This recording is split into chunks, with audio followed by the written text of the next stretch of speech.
young man speaking in the city square, trying to tell somebody that he cares. Can you blame the voice of youth for asking what is true? Yeah, the ones that you're calling wild are gonna be the leaders in a little while.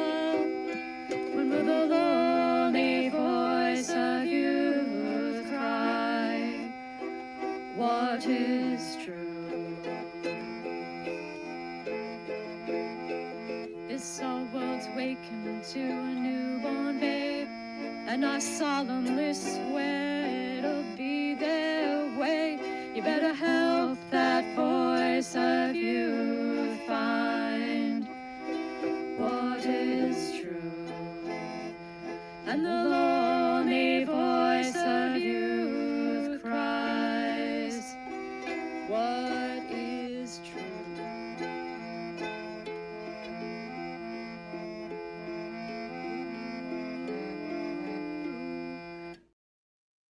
Hello, and welcome to another Pirate live stream.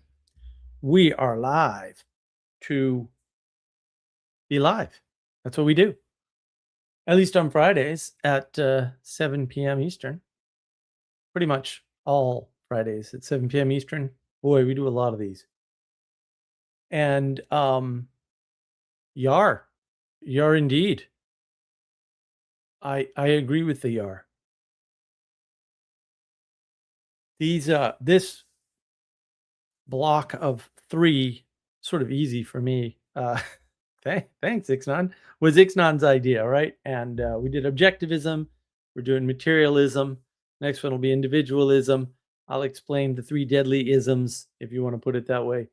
That used to be some talk back in the 2018, probably.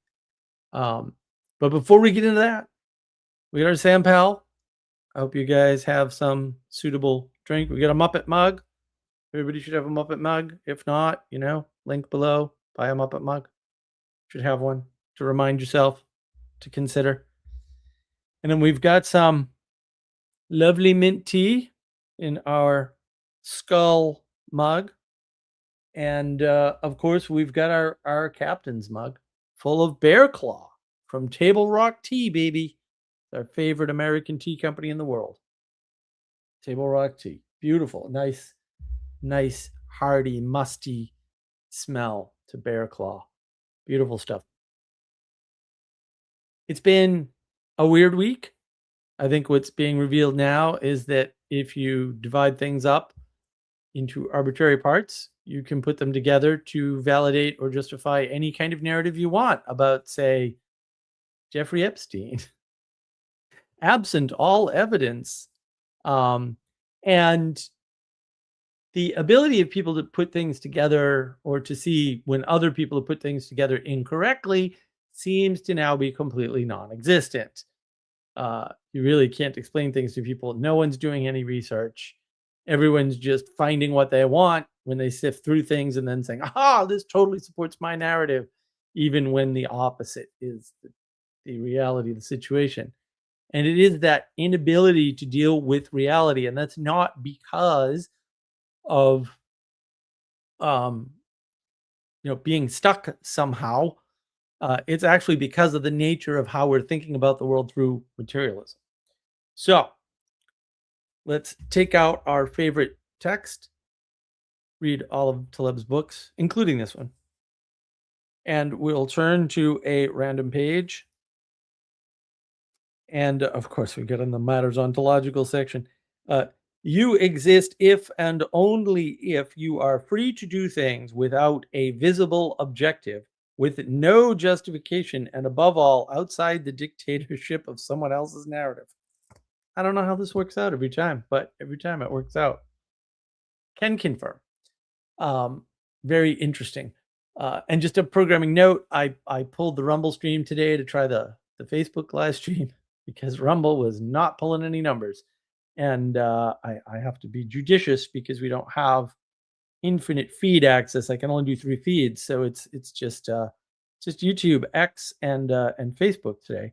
I don't think we'll be missing anything because Rumble had really tailed off, which is rather unfortunate. Maybe we'll get some way to upload everything to Rumble eventually, or I'll do something on this end, technology wise, to add. I'd love to have this on Substack and stuff too, but yeah, and at some point these services get in the way instead of help you. So we'll see what the future of StreamYarding is overall, given their limitations. So yeah, let's jump in. I think that if you think about what's going on with Epstein and all the craziness, understanding materialism will actually help you to understand the scope and depth of the problem that we're facing, and why these things aren't easy fixes. Like, everyone's like, oh, the solution to this is this. And it's like, no, you're just a crazy materialist using more science, and more science is not going to get us out of where too much science already got us into. That's not going to happen. And I'll just define materialism. Hopefully you've heard it before up front, right? This is not necessarily the belief that only physical or material things exist. That so-called physicalist reductionist viewpoint, that's not materialism. Materialism is merely believing that material is the prime mover or prime determiner, or the thing that does the most work, or the most important work, or does all the moving of the world, right? Not that, we'll say, ethereal things don't exist, or non-visible things, or non-matter doesn't exist, but that it's not as important as matter, because matter is where all the good stuff happens, or where all the stuff happens, actually. And that's really what materialism is. And that's the best way to define it, because we're living in the materialist age as the result of the age of gnosis, and these two things do intersect. And hopefully by the end of my monologue here, you'll see how that comes to be. So the problem is, if you've been following us, if you saw last week's Objectivism stream, you could say materialism is an upgrade from Objectivism, because you don't only have objects, you now also have relations between objects. It's something between the objects. Makes so much more sense, right? But ultimately, it's not much of an upgrade, because materialists place the prime aspect of reality on object and just add relationship to explain a bunch of things that they can't explain without relationship. And this creates a dichotomy where you get hardcore physicalist reductionists and you get mystics who are all relationship. And that you see that bifurcation, which is mostly due, by the way, to the binary thinking. Obviously, they can only hold two things in their head. One must oppose the other. It's impossible for them to do anything different. They just don't have the cognitive ability. That's independent of IQ, right? That's not measured by an IQ test. And so, we're stuck with this problem, where it is an upgrade. Like, you can point to materialism and say, wow, it's a hell of a lot better than Objectivism. Oh, okay, but I mean, we're not talking about much of an upgrade. It's not that great. And what's missing from the picture, aside from the ethereal aspect of reality, which is the ethereal is where the things, or some of the things that are not material, like relationships, must exist. And so you could say relationships are ethereal. Sure, absolutely, I agree. But they're not the only ethereal thing. That's why it's not much of an upgrade. You're still sort of denying the ethereal realm, or the ethereal aspect of everything, right? And the agency of people is not there. There's still no agency of humans, of people, of us. It's not in materialism. It's not that they can't do things. It's that the actual agency is constrained and determined by the material. Right. And it's because material doesn't explain people at all, even a little bit, ever. Right. I mean, the attempts to do that are things like psychology and sociology and economics, are attempts to use abstractions to explain people behavior using material terms, using material tools, using the tools of science, logic, reason, and rationality. I would argue those cannot be branches of science ever under any circumstances because they're looking at people and you can't science people. It's that simple. And I know I could get lots of pushback on that, and I would welcome that pushback, and I would make them look silly because I've done this before for years. Like, this isn't that hard. Actually, just they're missing a bunch of stuff. And their definition of science is so broad as to be, non-useful, right? Like, oh, everything's science. Okay, well, if everything's science, then yes, that's also science. Also, everything can't be science because then what are we talking about? And so materialism also doesn't explain perception, interpretation, thinking, conclusion, action, or result. It may have a space for thinking. It may have a space for things like perception and interpretation, but it doesn't explain those things because they're not material, right? And they'll talk about perception as though, well, you're in a certain space in material reality, and that limits your perception. It's like, well, I mean, okay, that's true. Like, of course it does. A little dumb to have to state it, I guess, but there a lot more limit your perception than merely what physical location you're in or whatever, or what location you're in relation to something else. See, so they have added relation. It is a small upgrade from objectivism. Um, and that sequence of perception, interpretation, thinking, conclusion, action, and result is a long chain of agency in the world. And if you don't start that chain of agency from attention, Jonathan Peugeot, the world is attention. This is why French Canadians are going to save the universe. Then you'll never understand people. And because people are the prime agents in the world, like, people have, from a materialist perspective, even all the agency. And of course, all the religious people go, no, it's God, it's God. I'm like, well, whatever, but it's not important. Let's do one step at a time. Okay, we're not going to get to God if we can't get to humans have agency first. So let's tackle the humans have agency first. All right, let's just get people there if we can even manage that, which would already be a miracle. And then we'll sort of ease them up the chain, right? Like, just so calm down. It's one of the mistakes apologists make all the time. All the time. They jump straight to God. Like, oh, yeah, well, that's only explainable by God. Like, maybe, but there's a lot more pieces that you could talk about first to get agreement on before you jump to that conclusion and scare everybody off, because that just scares them off for whatever good or bad reason. And the thing is, materialists make a fairly interesting mistake.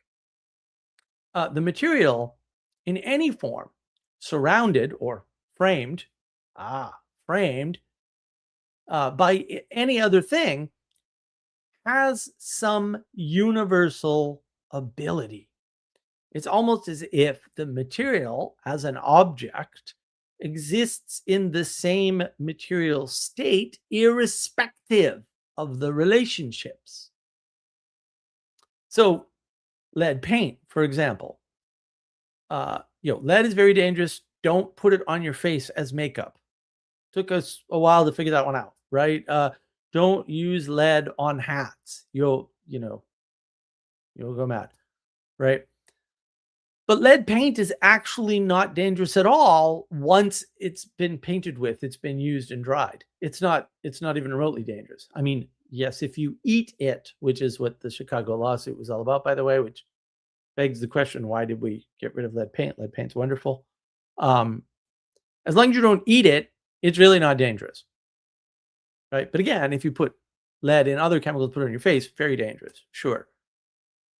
Asbestos isn't dangerous unless you're mining it and maybe also in the processing of it, right? Like, if there's pure asbestos dust from the ore, that's bad. But actually, there's the evidence, there's overwhelming evidence that once it's been processed, asbestos is perfectly harmless. That's the reason why, I don't know, 10 years ago, there was $30 billion sitting in the lawsuit fund that they couldn't get rid of because not enough people had mesothelioma from asbestos. Whereas everybody who mined asbestos got mesothelioma, unless they wore their protective equipment, by the way. That might have been important. Um, I think that was a front line on PBS, probably in the 90s. Anyway, interesting. Bankrupted W.R. Grace for no good reason.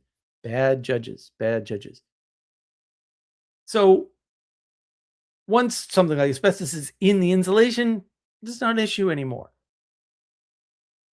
But you can see that lawsuit posited that no, there's asbestos everywhere, and now everyone's going to get mesothelioma, and then almost no one did. And there's $30 billion in the account, and no one can use it because it's set aside by the courts for one purpose only: to treat cancer patients who can prove asbestos exposure. Well, pretty much anybody who's worked in an office building in the 80s, 70s, 80s, and 90s got exposed to asbestos. Almost none of them ever got any form of cancer associated with asbestos. It's that simple. But in the materialist world, once you're infected with the bad thing, even the law will bend to your will, and it'll be bad. We'll need lawsuits.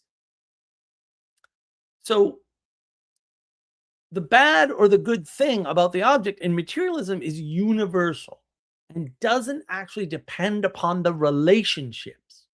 The relationships are somehow subordinate to the object in materialism. It doesn't depend on the things around it. It's completely free in the world. Even though the upgrade of relationship exists in our very materialist minds, that's all of us, right? It's still the sign of a pretty flat way of thinking. And it's the trap of universalism that breaks these relationships by making objects equal in all spaces, in all relationships, because objects are primary.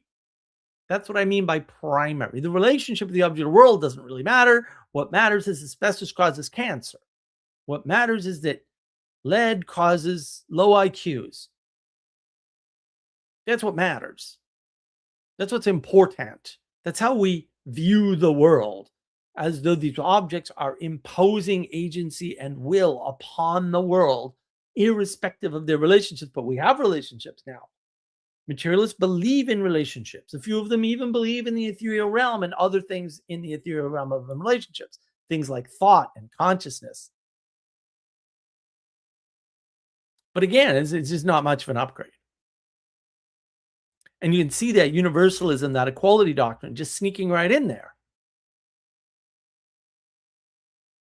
So now, hopefully, we can see this connection between the idea of materialism as such and universalism through this science view, this objective material reality. Excuse me. And so this objective material reality, this pre-dissection of the world, which materialism, just like objectivism, because materialism is just an upgrade to objectivism. You haven't, like I said, no, objectivism is stupid and wrong and completely dumb, which you need to do, by the way. You've just added something to try to explain all these other things that you can't explain with pure objectivism. But that causes this universalism because you still have the objects and you're still trying to manipulate the world. You're still trying to fit your worldview to the world you want in your head and not trying to fit your head into the world in which you were born. Born in the wrong body, maybe. Born with the wrong IQ, maybe. Interesting.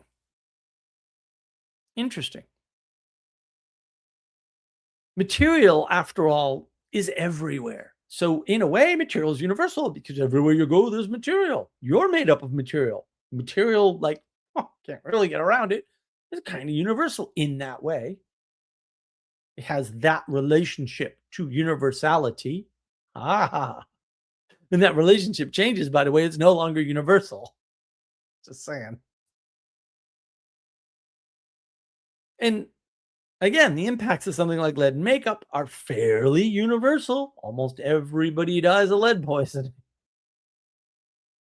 However, since matter is still primary, object is still here, right? And it's still running the show. And it becomes the deciding factor of the universe, not part of some integrated whole that is greater than the sum of the parts. So it's a real problem in the way people talk about the world and think about the world. And remember, in order to get to materialism, you go through objectivism. You start with objectivism. That dissection of the world has already happened. And now we're simply adding back in relation as a way of binding objects because we can't explain things with just objects. Objectivism doesn't work to describe the reality in which we find ourselves.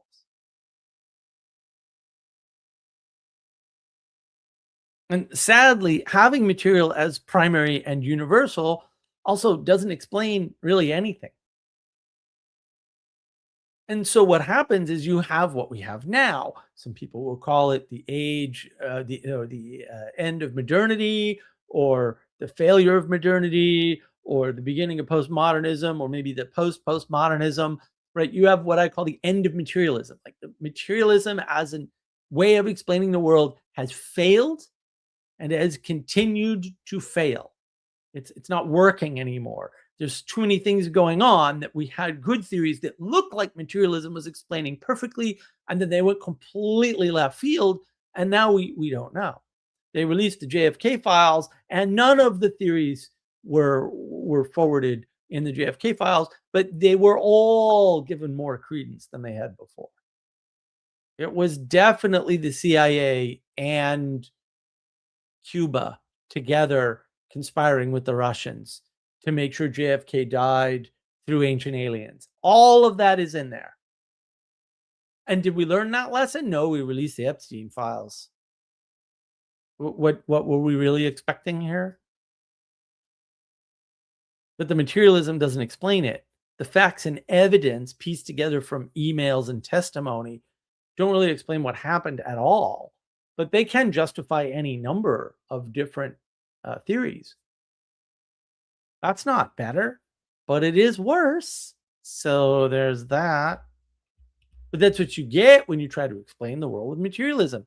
And it's just ending. That utility of materialism is going away from us. This is always impractical. But now it's flat out not working at all, even a little bit. And so it's like, okay, well, it's definitely not working even a little bit. What do we do? And this is also why the age of gnosis is here.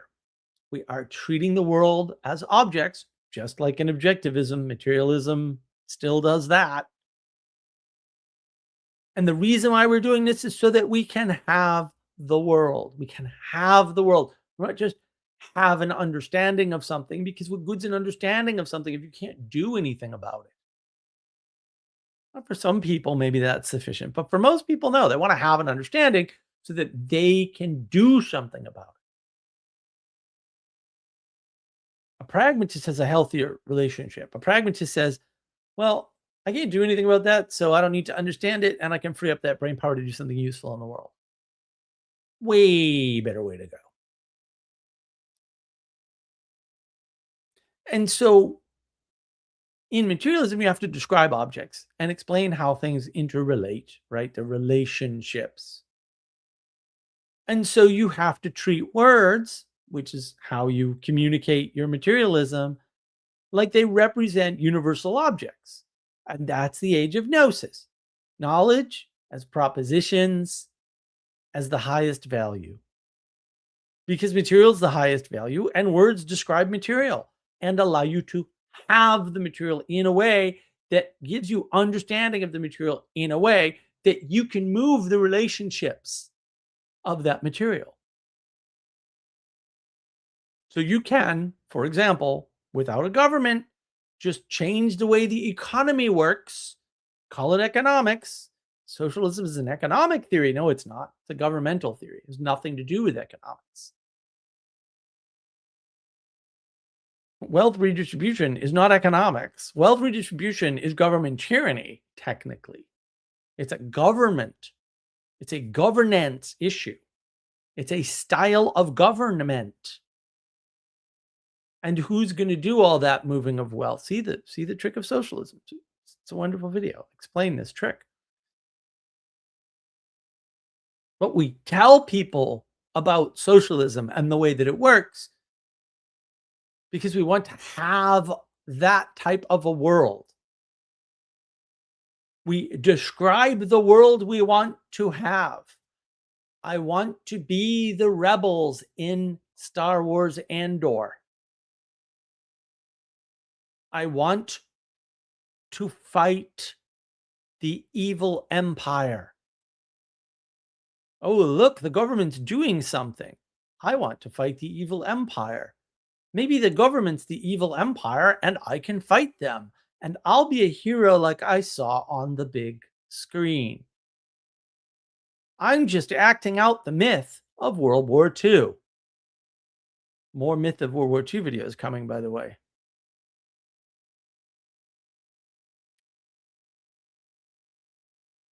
Why else do you think, if we didn't live in the age of Gnosis, people keep saying over and over again, oh, we just need to have better conversations.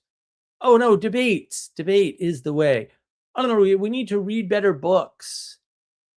No. You know what it is? This is a language problem. We have a language problem. That's what needs fixing. The language. That's all age of Gnosis, all of it. And it's all born of the materialism because the closest abstraction from material that you have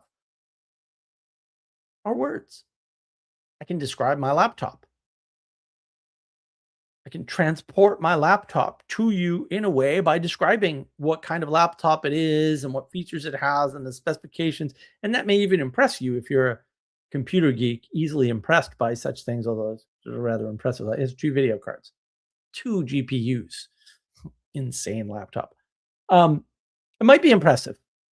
It might work. And then, if you take Bernays and Ellul seriously, and, maybe you should, I mean, they're not dumb or anything. They're not, what they're saying isn't wrong necessarily, or most of it. Maybe that's how you manipulate people is with words, with so-called propaganda, because people are moved by words. Sure. Well, then that would make, propositions the highest value because you can move people with it. Sure.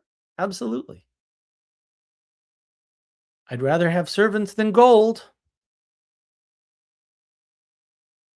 And the thing is, the language isn't working the way they expect. Conversations aren't working the way they expect.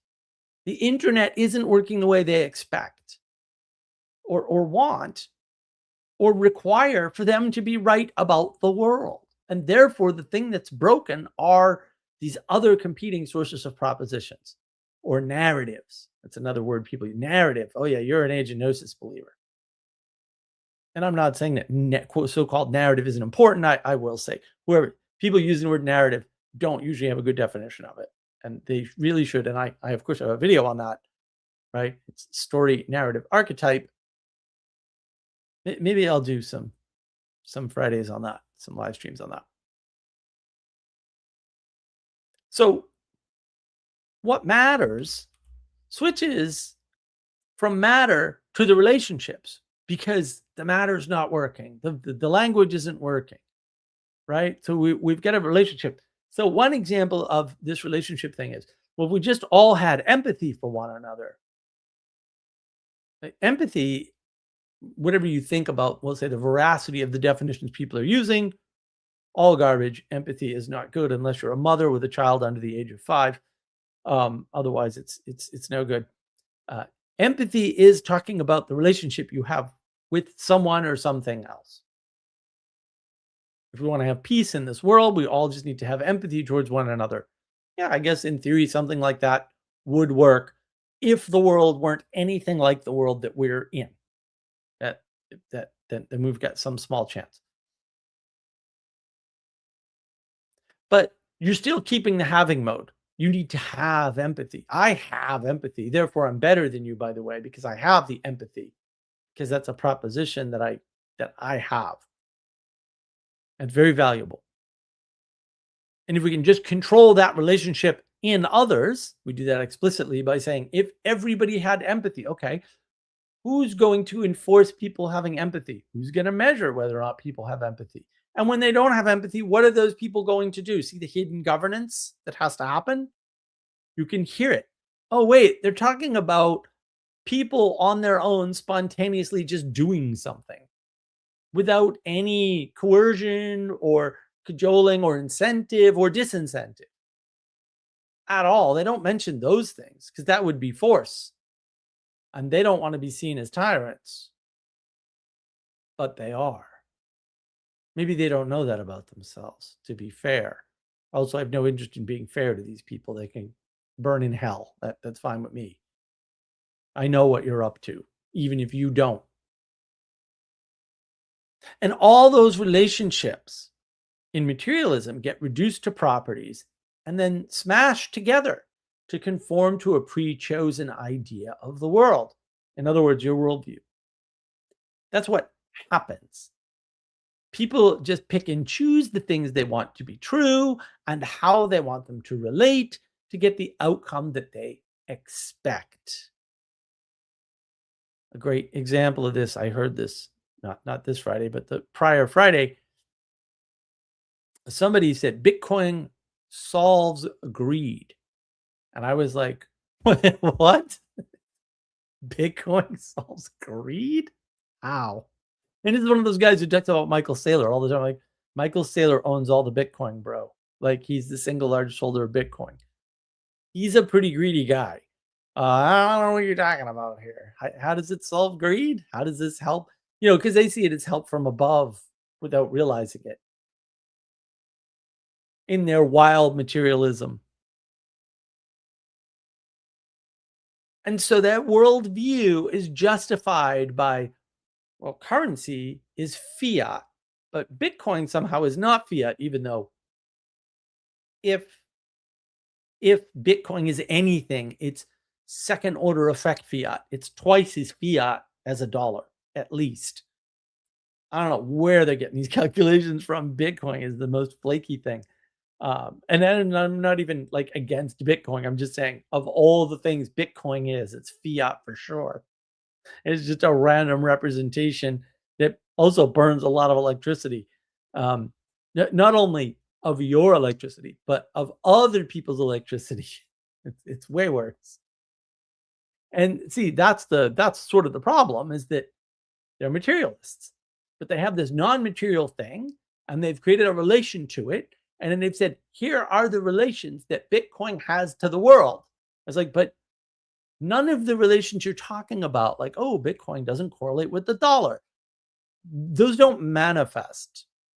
Bitcoin correlates perfectly to the dollar, like perfectly. So they keep saying it over and over again, though, like they're trying to incant a magical spell, because they are, because we're in the age of gnosis, because they're materialists. And what else do they have? They have to describe how the material works and how the material relates in order to get the thing to happen that they want to happen. Okay, that is spell casting. Fair enough. But you can just see the materialism in the spell casting and the age of gnosis. And again, you've switched from matter to relationship. You still have it, though. You can still describe relationship through properties because it's nice and flat, the same way your objects are. And nothing much has changed from objectivism, except, well, it is still an upgrade of some small kind. But that objectivism, man, that did not go away with materialism at all. At all. We're just adding pieces on because, oh, our last thing didn't work, so we must have missed something. We'll add it back in. You already dissected the world. That was your mistake.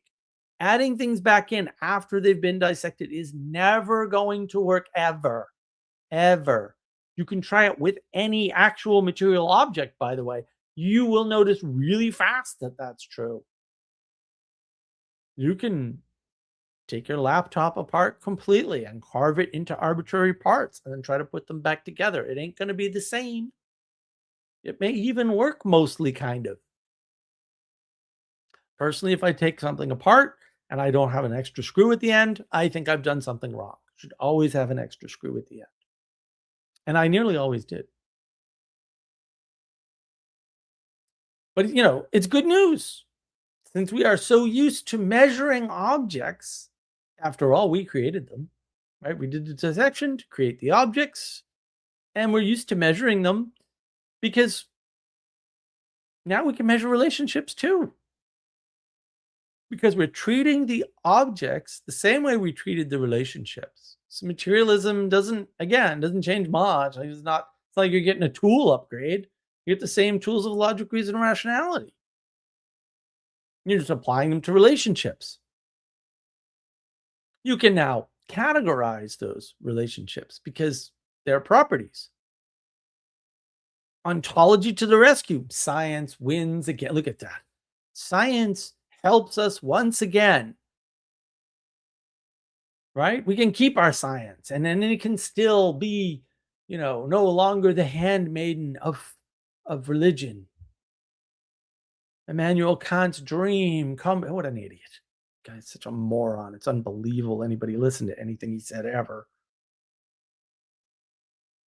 And if we just reduce relationships to properties, then the propositions and measure with enough accuracy and precision, bingo. And the thing is, measure and value are the same for materialists. And one of the great breakdowns that has happened as the result of sort of the end of materialism, this breakdown of materialism, is really fascinating, right? It's that they've started to have to measure things backwards. Well, really, more of that isn't better. You kind of want less. Like, what? Wait, what? But more is supposed to always be better in a measure. Well, and now we've got ranges. It all breaks down. It's like, what do you mean you have ranges? Well, what good is the measure if you've got a range? Like, what are we measuring? And you'll see examples of that if you pay attention in the world. You'll see this happening. And recall that science is supposed to observe the world and infer the relationships, not create new relationships out of whole cloth.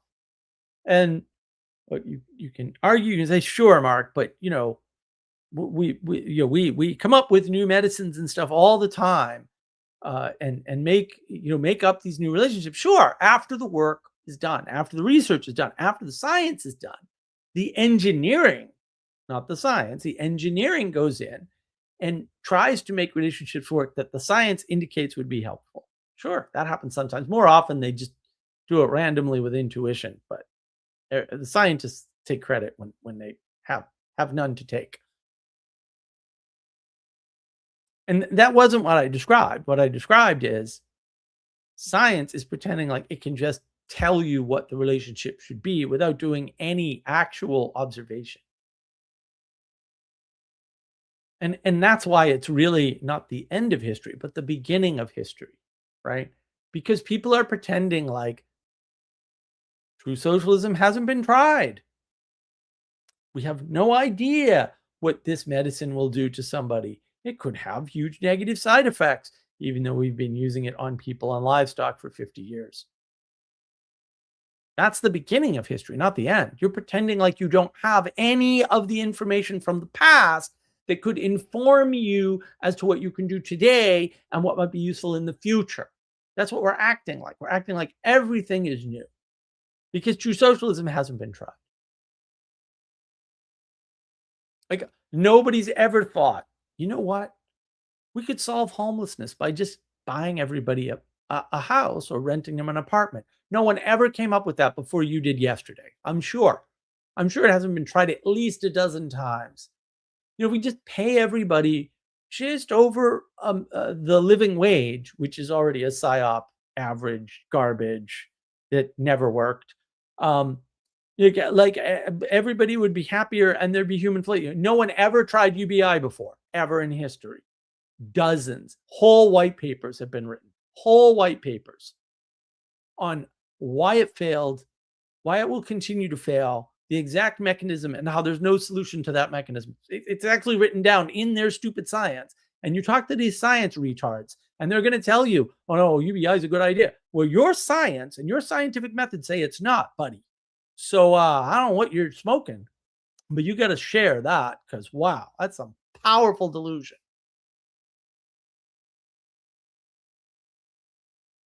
And that's the thing. What I've given you is a historically accurate picture of how materialism ruins the world through things like dissection and measure. We can just rearrange the world. And so my version of socialism will definitely work because I know what went wrong with the USSR socialism. Of course, I figured it all out with my smart friends. We're all wicked smart. It was great.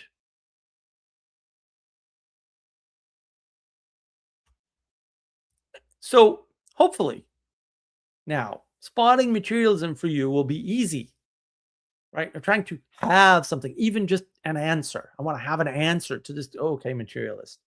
Go over there. Universalizing objects as agents in the world. Sugar causes cancer. What? Yeah, right. Okay. Attempting to measure things in the world. Just all over the place, just measuring things left, right, and center. I'm going to measure my love for you. I'm going to measure the amount of care I put into setting up my live stream. I'm going to measure how much I love San Pellegrino. I'm going to measure how cool this freaking mug is. Okay. Okay. Go back to smoking whatever the hell you're smoking. Using words as solutions. Oh, we're just going to have a debate. And then the political climate worldwide will change once this debate is had. Once we talk about the grooming gangs enough, it'll fix the immigration problem. Because the immigration problem is just a matter of not enough information or the wrong type of information. That's already not working. And I'm not saying don't do it. I'm saying there's way more going on here. And you really need to get to the root of the problem. You need a good problem definition, as Dr. John Vervaeke would say. You need a good problem definition first, then you go after the problem. The problem ain't these people don't know what's going on. That might be part of it. The problem is a lot more wrapped up in ideology, which has replaced the religion that the church receded out of. And so we have the religion of materialism, effectively, of the belief in materialism.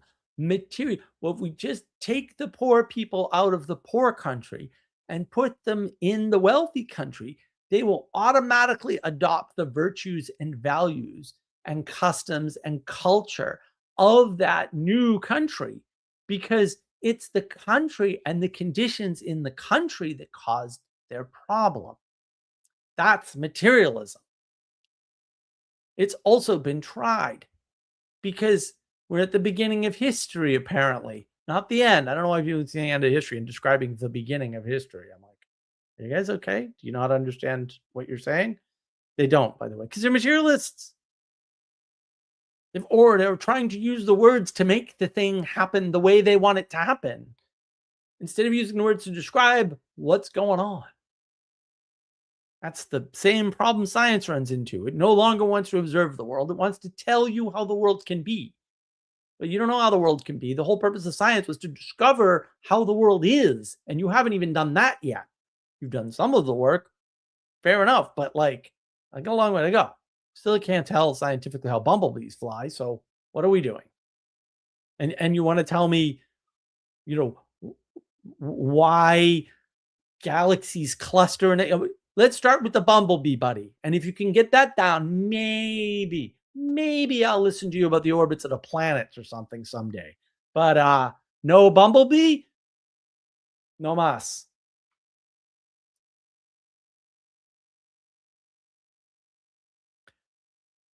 conversation is not all we need.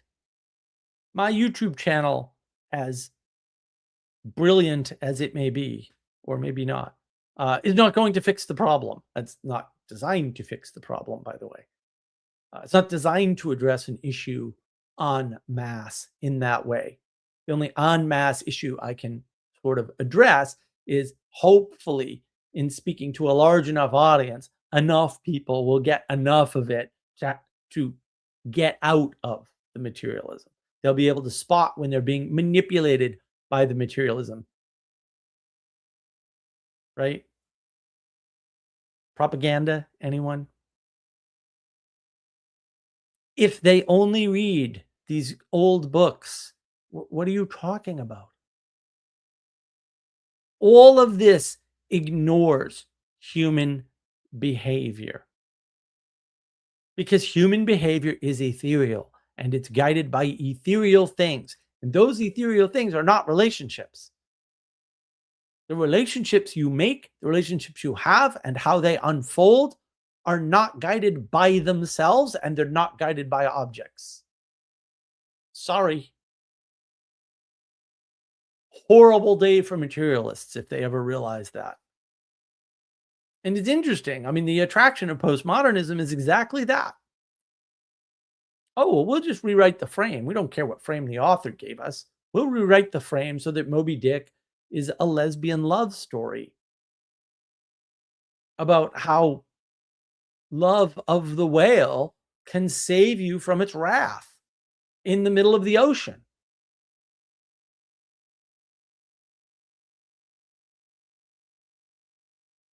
And of course, it's lesbian because there isn't a heteronormative relationship in the book.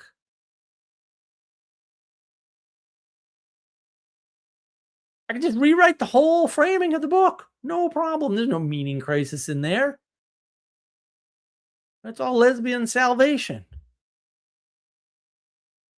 It's the very absence of women on the voyage that proves that women are the voyage.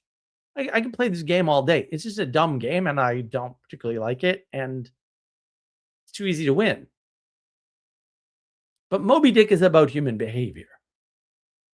And certain types of human behaviors, to be exact. It's very archetypal. It's extremely meaning crisis. Boy, is it prescient. See the Moby Dick Book Club on Father Eric's channel, Eric Seitz. It was wonderful.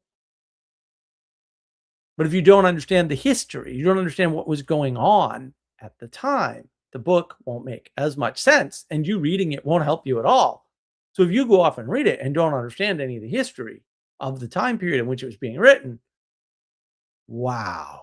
And you don't understand the advantages and disadvantages of the class of the person who wrote it, you're not going to get anything out of it. Or what you get out of it will be corrupt by your own ignorance. Don't read old books. Next thing you know, you'll read Plato's Republic and you'll think Plato's Cave says something about, this famous allegory. It says something about breaking free from the bonds of education and freeing yourself to be a better person. It couldn't be further from the point of the allegory. Not only in the allegory, but in book 7, which I have a video on, but just saying. And in fact, if you want to see this issue of materialism most clearly, what is the agent? What does the work? What puts in the effort? Is it a person? Or a group of easily identifiable persons? Or is it a book, a movie, an institution, power? Or is it some object? An institution is just an abstraction of an object, right? Because an institution is a lot of things, including a bunch of people rolled up into a single label and treated like an object. The academic institution.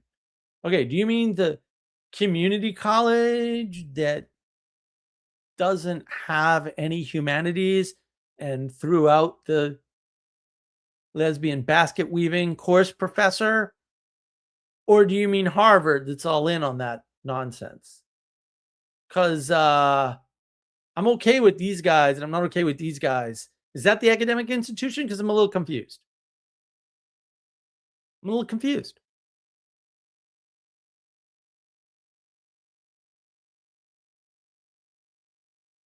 These aren't agents in the world.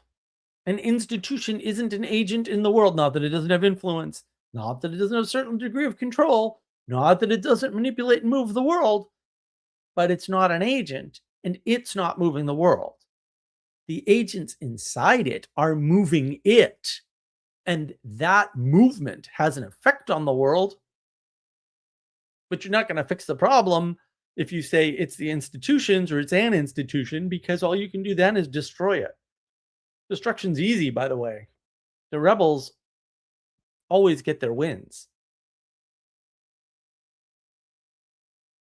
And sure, some of them are abstract objects, but they're objects nonetheless. And once you see that they're just abstractions, but they're still objects that are being referred to, you'll see the materialism more clearly.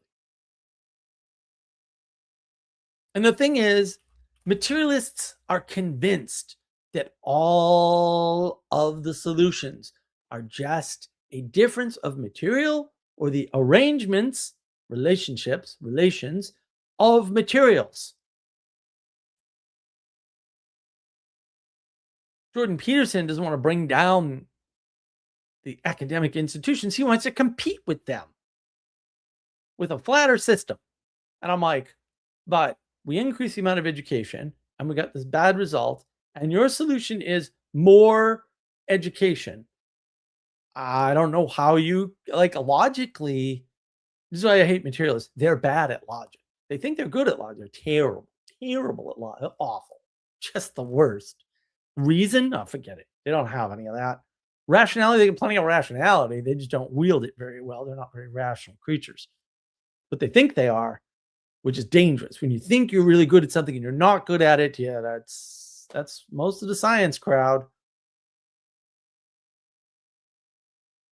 And the thing is, materialists, they long for a created order that can give them something to conform to ultimately. They talk about this. They talk about things like normative order. What the hell does that mean? Oh, it's democracy for science. Normative order is just democracy for science. That's all it is. It's a bizarre thing.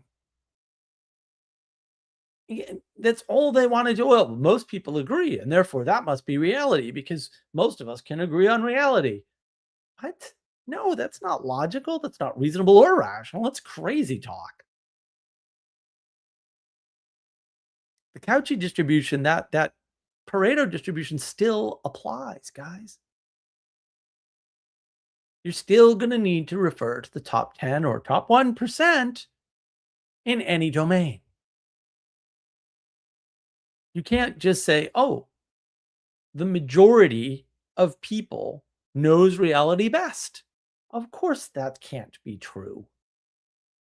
Maybe the majority of people has the largest sample of information about reality, but that doesn't mean they can put it together correctly. And that doesn't mean you can gather up all their information. And it doesn't mean if you gathered up all the information, you'd put it together correctly. That's not what any of that means. But you're trying to. You're coming up with terms for an order, something to conform to ultimately. And that's the thing. You cannot fight domicide, that feeling of not having a home, without a place to be. And if you've dissected the world into objects, into material, apart from yourself, because after all, it's all Rousseauian, the material is causing me to do this, the institution made me do it. Domicide, determinism, nihilism, it's all on the table and it's all coming for you. And which one reaches you first? I don't know. Maybe you'll die of cancer first at the ripe old age of 89. I have no idea, but it's coming for you. And you knew it was coming for you because you made up, invented crazy people terms like normative order. That's a crazy materialism, democracy believer, nut job thing to say. Nut job. Off your rocker.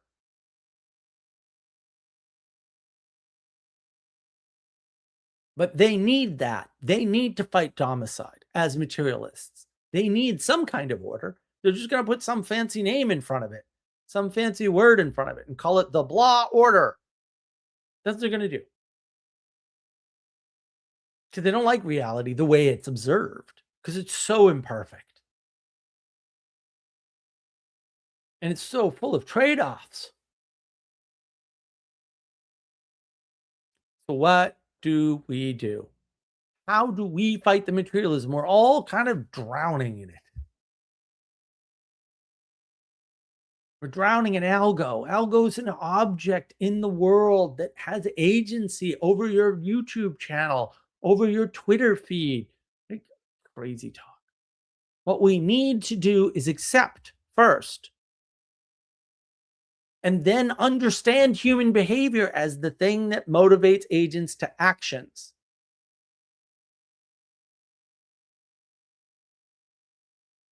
In fact, from that, you can discern what people are up to, not in a single instant. Can't grab one email and go, oh, he's talking about grape soda. That must mean he's in league with the ancient aliens. Maybe, but you don't have enough contrast to discern anything from even a handful of emails. The ancient aliens aren't going to like call themselves out in 4 or 5 emails or even 5,000. And not only can you discern what they're up to, right? But the outcomes, those fruits, you can see them, but also what moves them, what motivates them to have these events occur. You can safely conclude that the person that goes to the party with the cocaine wants the cocaine. It's not that hard. Because they could go to another party without cocaine, right? So there's options on the table. Pretty easy to figure out what they're after. And you can then see their intent over time with enough samples and the correct types of samples, right? And their outcome and the difference between their intent, the outcome, and what actually happened and how it happened. And now you have lots of perspectives and points of contrast to see clearly what's going on. If somebody says, hey, I'm looking to get with a group of people and do this thing, and then a group of people is available and says, hey, we're looking for more people for our group. And they go, nah, guess what? They're not looking for a group of people. See how easy that is? It's wicked easy. You don't need to come up with some psychological reasoning. Well, you said group in a mean way, and they thought you were mean. And if you're mean, everybody in the group's mean. And of course, they figure they can't. No, I'm sorry. No. The simple, easy observation is always correct. It just is. It doesn't have to be hard. You don't have to. Materialism makes everything a million times harder than it needs to be, because it has to figure out all these relationships between all these objects to explain what happened in a way that doesn't have agency for the person responsible for the action. It removes responsibility entirely. So we need to take responsibility for what's happening around us.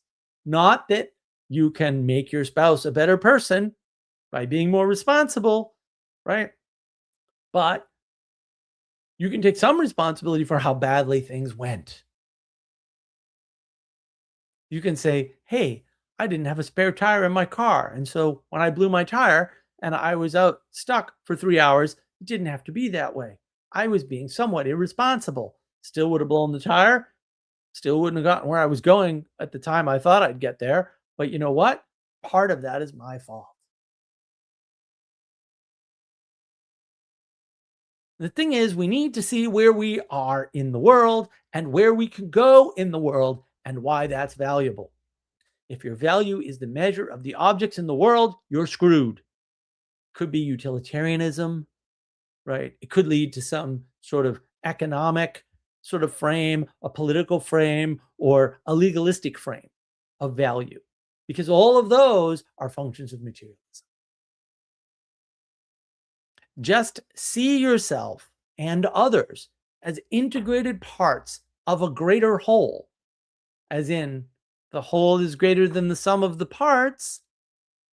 That's basically to counter materialism, by the way. Then you will never fall into domicide. You will always discern true, real, important value and avoid bad things. And to be fair, caveat, it's a little scary, really. Because what happens when you do that is you will finally see evil clearly. And that's likely not to be fun for you. But I think it's important. It's important for the larger mission. I think the world needs it. I think the world needs you to be better. If you want to make the world better, all you have to do is get better, because you're part of the integrated whole of the world. And so all you need to do to make the world better is to make yourself better. That's it. Problem solved. Better enough? How much is better enough? Hanselman.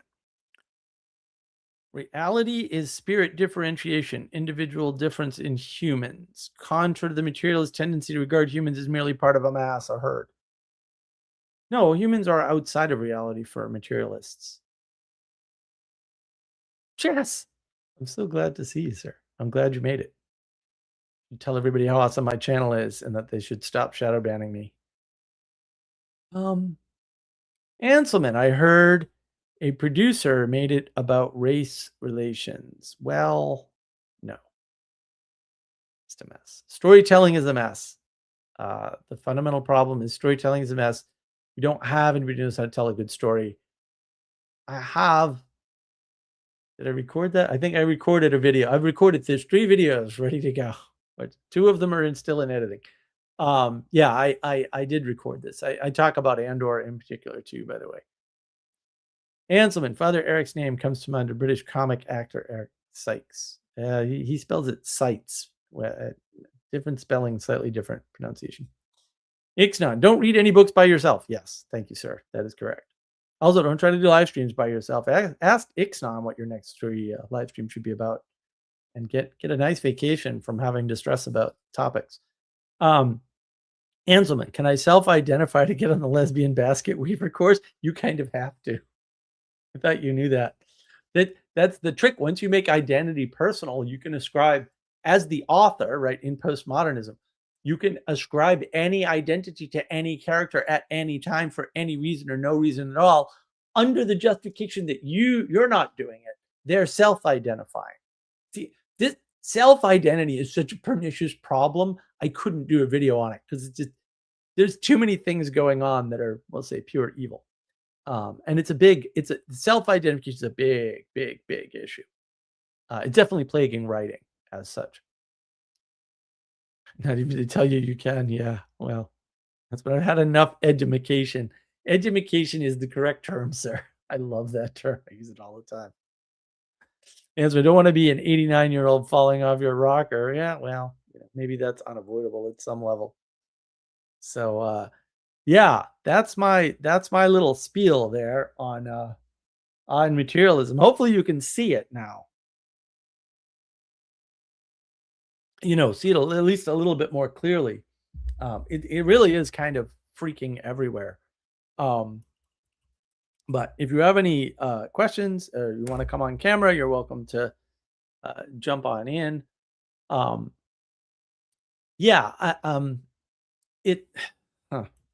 It's just, there's so much to it, right? There's so much to materialism. It kind of describes a bunch of things, that so-called modernity, which is a word I hate. See my video on modernity. Modernity is a stupid way to describe anything, but especially this age of gnosis time we're living in.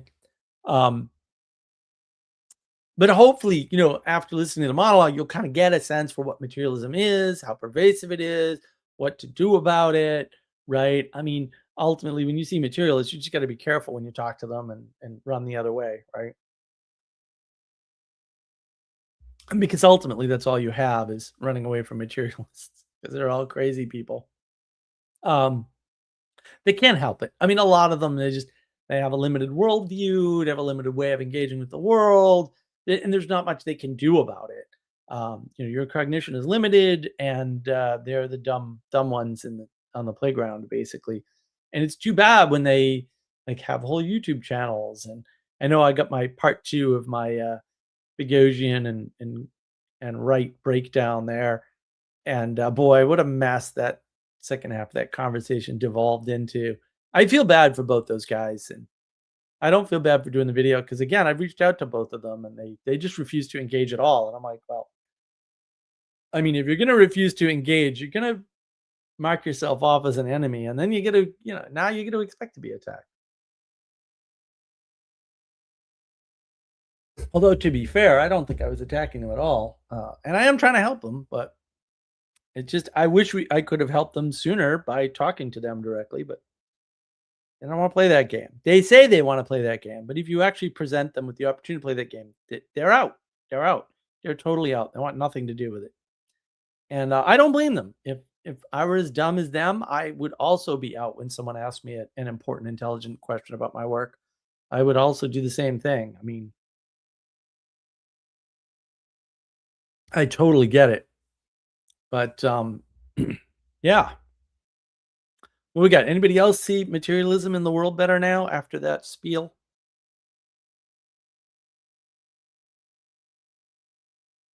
Hopefully it sheds some light on some of these people. And someone, why are you causing trouble? You should know the answer to this. You spoke of ethereal as distinct from material. What about spiritual?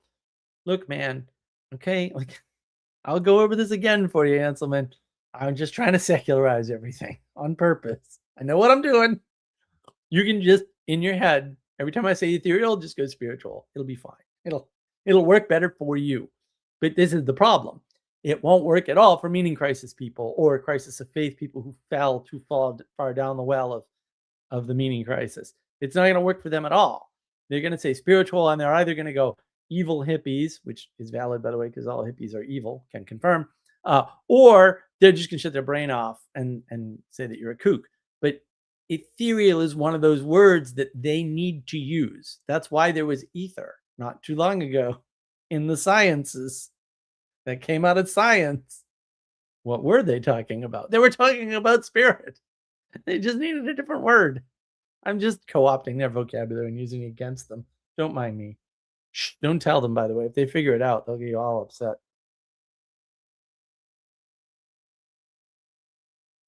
And I thought I made that clear when I said it, by the way, but I thought I used the word spirit in there on purpose. It's in my notes. Man, I thought I was in. I'm like, oh, I don't need. I'll just bullet item this bad boy out all over a page of notes. Like, how did I do that? I don't need a page of notes to talk. I could just talk about this like with a guy on the street for 2 hours. I don't need notes. These are big three: objectivism, materialism, individualism are the big three, man. Shoot, I saw something the other day too. It was oh no, you know what? It's in the religion of the day. It's in the book The Religion of the Day, I think. It was basically the outline of my 3 frames. I'm like, yeah, same as same as my 3 frames. It's good to know the Catholics are already there. But I already knew that. It's just funny. It's funny to read it. I'm like, oh yeah, look at that, the 3 frames. That's what gives me hope is like Pythagoras had this down, even though he's a crazy pagan, not back.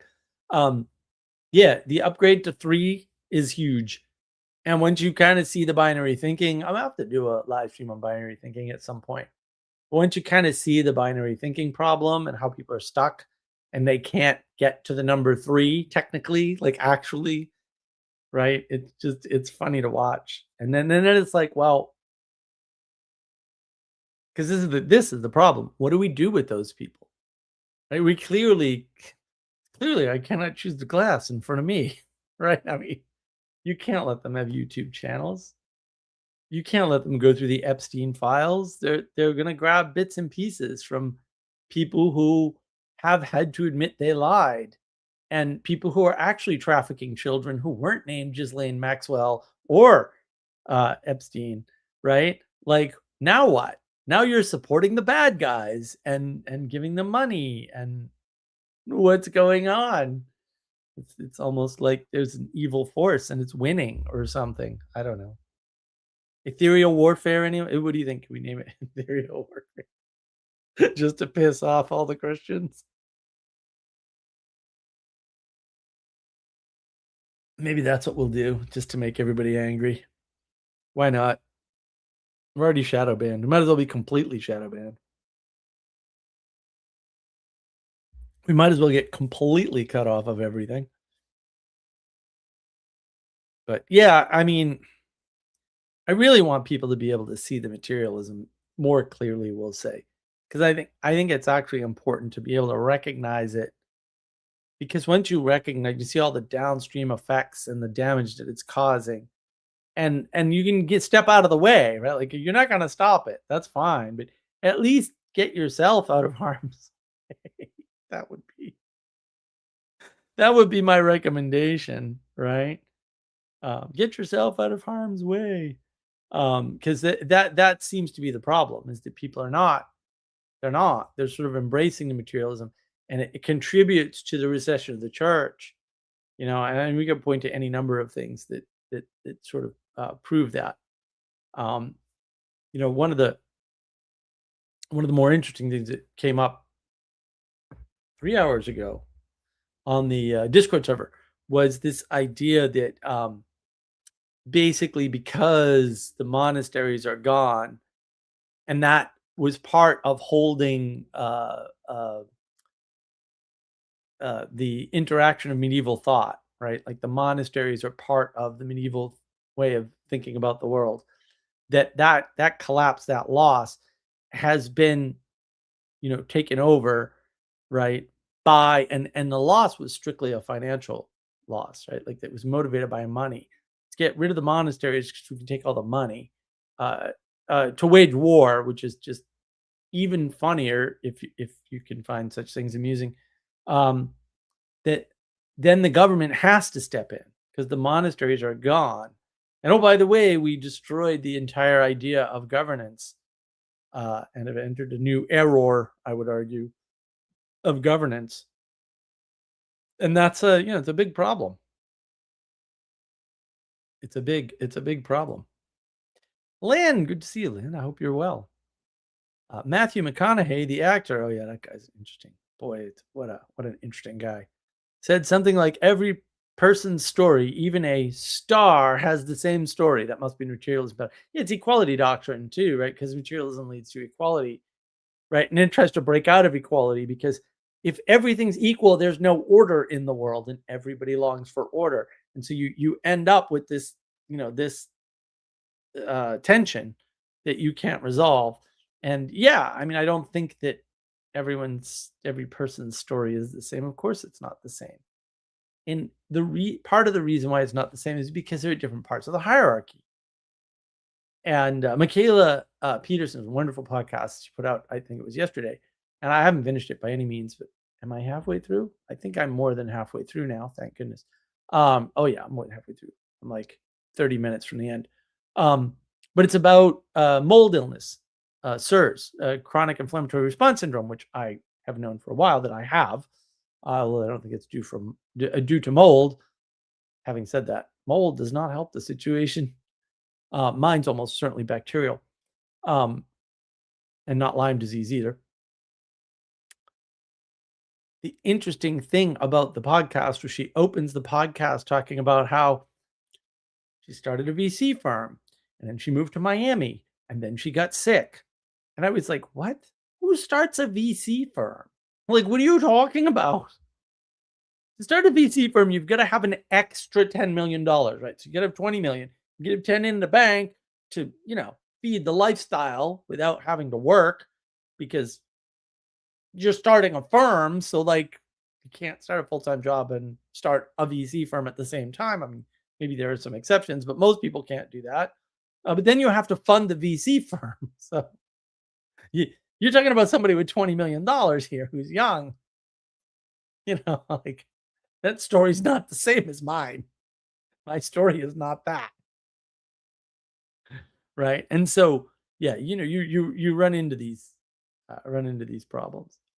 Hanselman, the French revolutionaries attacked them for ideological reasons rather than wealth.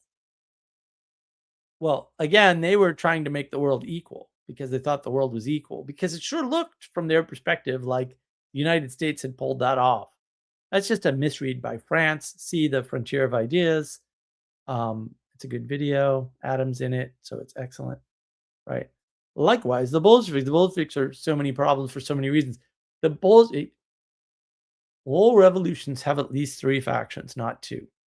That's why what happened in the U.S. was not a revolution. It doesn't have 3 factions. It only has 2 sides. And the Bolsheviks had to be integrated and were used as the goons. And then most of them were killed.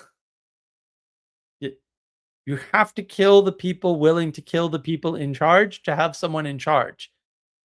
That's why all revolutions kind of end the same way, all of them, right? It's not a magic trick. There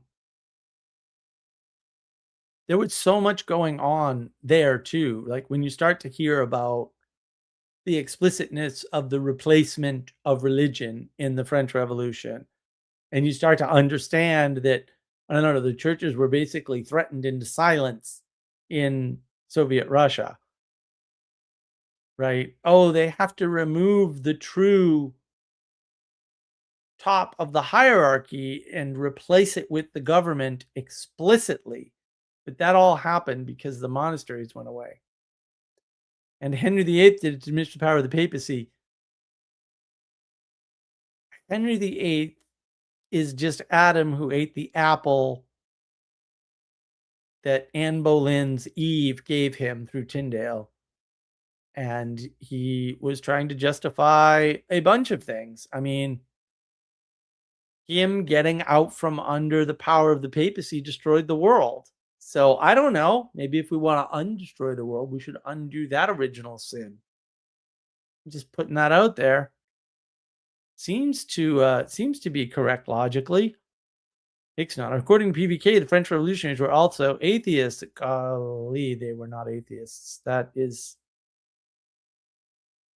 funny. PVK should read the Religion of the Day. We should send in the Religion of the Day and from Christendom to Apostolic Mission. I haven't finished Religion of the Day yet. I'm probably not even a third of the way into the book, but wow, it's quite good. It's quite good. It's really top-notch stuff so far. I think the problem that we have, particularly in the United States, I don't know how bad it is in Europe, is that we have all been educating kids since like probably the 1940s with a history devoid of religion. And so we tend to believe that since no religion was reported amongst the French revolutionaries, that they must be atheists, because that is the condition of no religion. But it just turns out that that's not true. And they made up this, and it is a totally made up term. You just look into it. Deist, right? Oh, the guys who, the philosophers that are that the founding fathers drew from were deists. It's like, no, not really. That's just a made up term that isn't at all correct.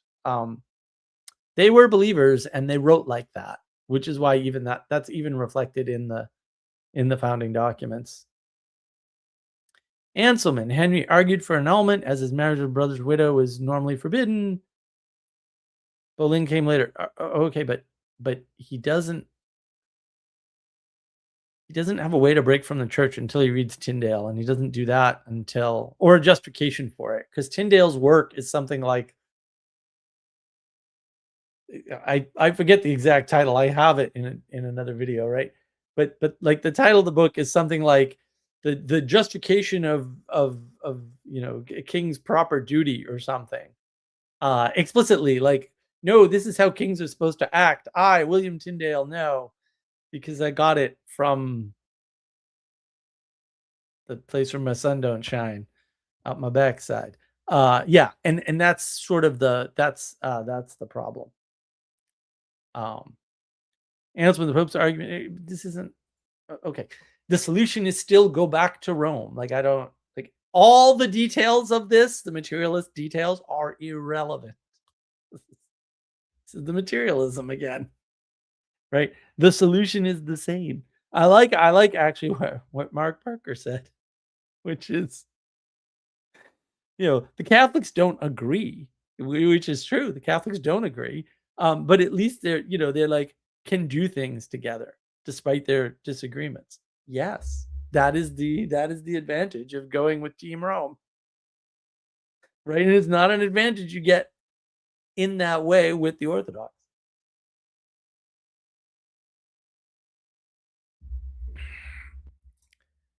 Just calling for accurate analysis. Truth matters. It's orthogonal to the point that I made. And yeah, truth matters. The truth is, none of what was written about Henry VIII is true, right? It's all justification for his lecherous desires over and over again, probably due to an illness, because he was ill, that was affecting, and the illness was affecting his brain. So the extent to which he intended to do things, or the things he did were in alignment with his intention, is questionable. Christopher, so nice to see you, sir. Likewise. How are you doing? I am doing all right. That's good. That's good. Yep. So I had a few thoughts about the monologue and stuff here. Cool. Please share away. It's your fault, so you might as well be involved. Exactly what I was thinking there. So, well, you were talking about the objectivism and materialism, cutting everything up. And then the materialist is trying to reintroduce relationship. Yep. But what they do is the relationships they introduce are like all one-to-one. And then you just keep adding like more one-to-one relationships together to try to do anything.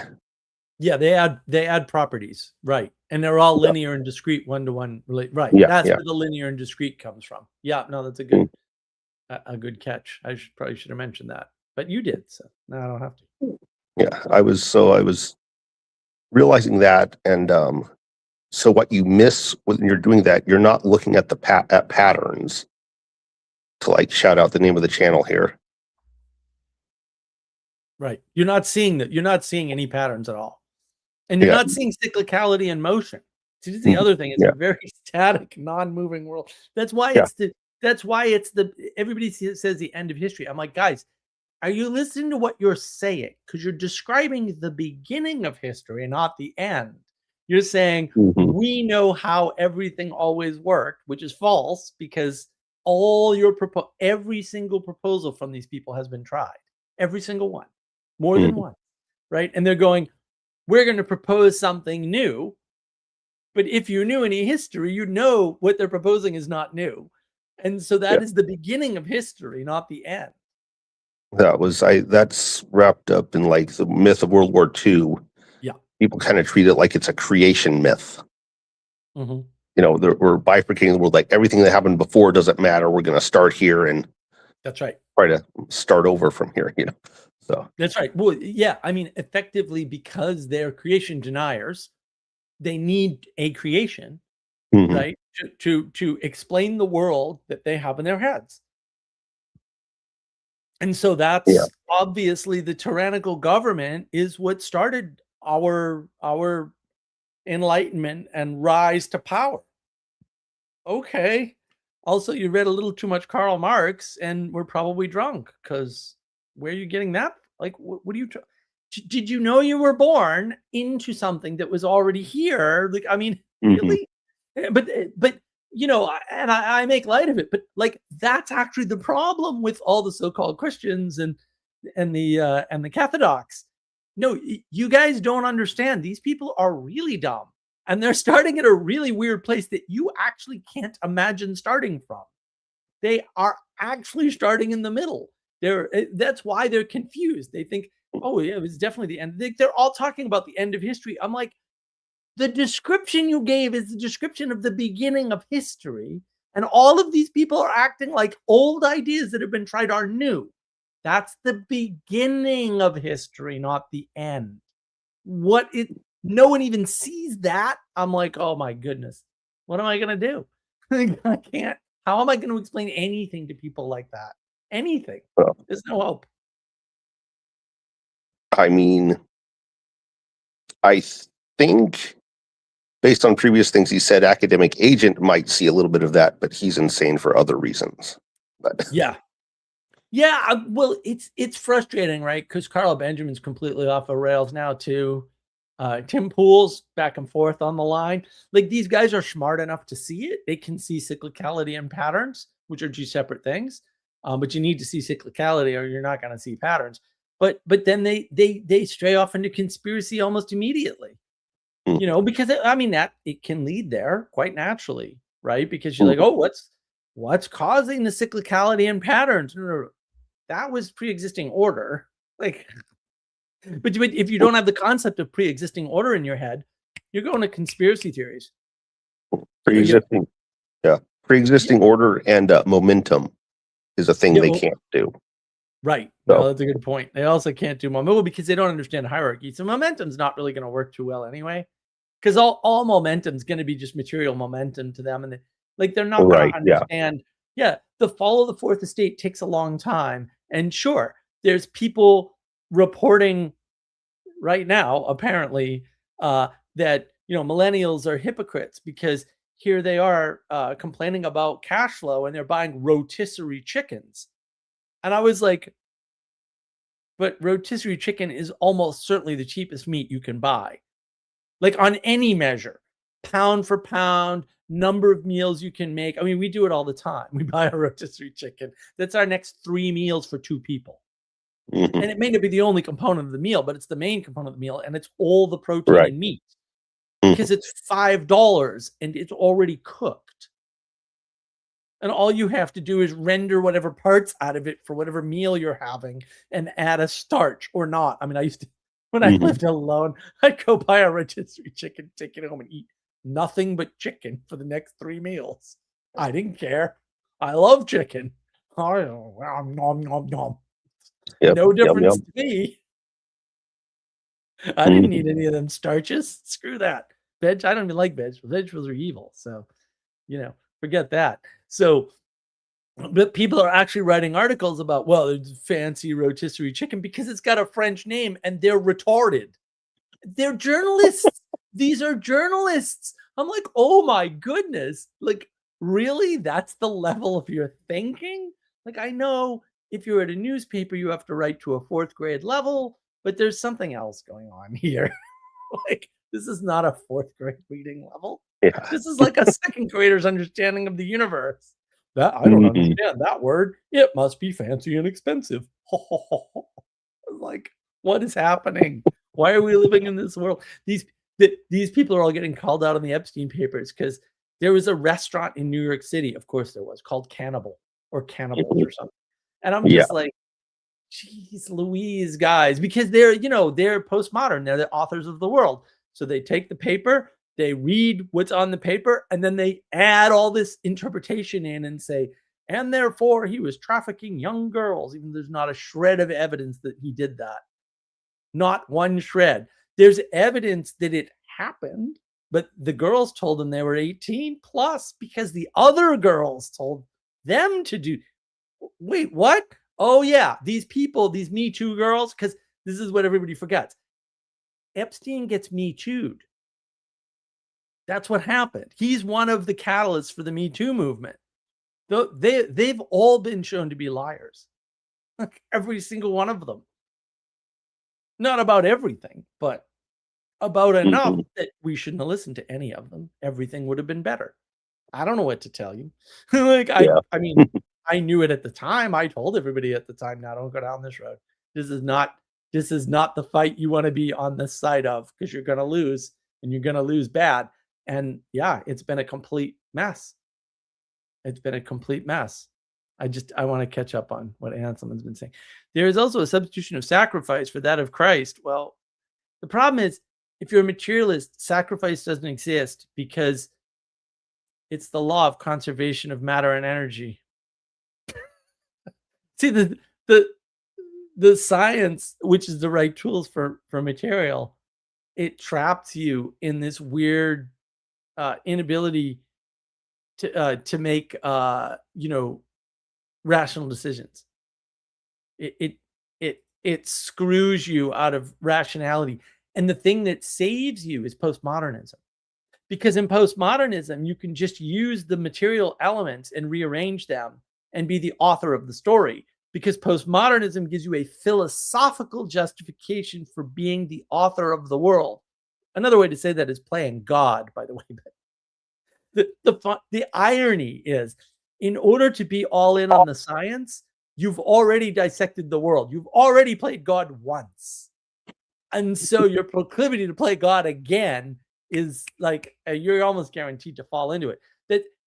And see, when you think about the world that way, and then you go to some place like MIT or Harvard, or really and you just go talk to a PhD for 10 minutes, right?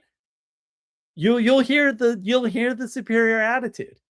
And it's not universal, but it's like 99% of them. Like, it actually, like, I lived in Boston. I'm telling you right now, I have a representative sample personally, and I did count because I do. And it is 99%, at least among the elite schools around Boston. And that's a problem. I mean, and ironically, that's theme is one of the threads in Good Will Hunting, which obviously is the greatest movie that could ever be made. Which we did a little movie club on. And we think about doing another movie club. That would be good. Yeah. Maybe I'll plan another one here coming up for March or something. I approve. We should do that. All right. Well, if there's a particular movie that's already in the list on the Discord server, point to it or whatever, and thumbs up it or something. Tell me. The ones I remember mentioning before were Tombstone was mentioned, The Karate Kid. We could do Karate Kid. Oh yeah, no, I can already see some of the Tombstone. It's not coming right to mind, which just might mean I don't remember the movie well enough. But Karate Kid, obviously, I've seen it a zillion times because best movie ever, right? Right. Obviously. So yeah, no, there's a bunch there. My problem with Karate Kid is that it's still a relatively flat movie. Like the thing about Good Will Hunting is you've got 3 layers for sure that are pretty clear, and Karate Kid really only has 2. And there's a bunch of other cool things going on. I'm not going to knock that one off the list or anything. I'm just saying, like, it's not a super good representative sample, but it is pretty good. It's pretty good. It's decent. There are a lot of patterns in Karate Kid that are useful. And I got to get, Christopher, I looked everywhere. I don't have my whiteboard anywhere of Realm of Transformative Coupling, but I've been thinking about redoing it. And what I'm actually going to do is I'm going to do it on the whiteboard, take a picture, and have Sarah make it into a slide, because she knows how to do that really well. Between her and Sally, they're really good at translating my garbage into something pretty. So I think I'm gonna have to do that, and I just have to get around to it. And I get a book club tomorrow. I don't know if you're gonna join the Eric. Right. Yeah, that's happening tomorrow. Yeah. I think we've gotten all the poisons out of our food stream here, so I don't anticipate that I'll get knocked out the day of the book club like I did last time. So I should be able to read it tomorrow and attend. I'll have to think more, but it's in the back of my brain, so it's been marinating. Manuel he may still be looking, but he didn't find it right away.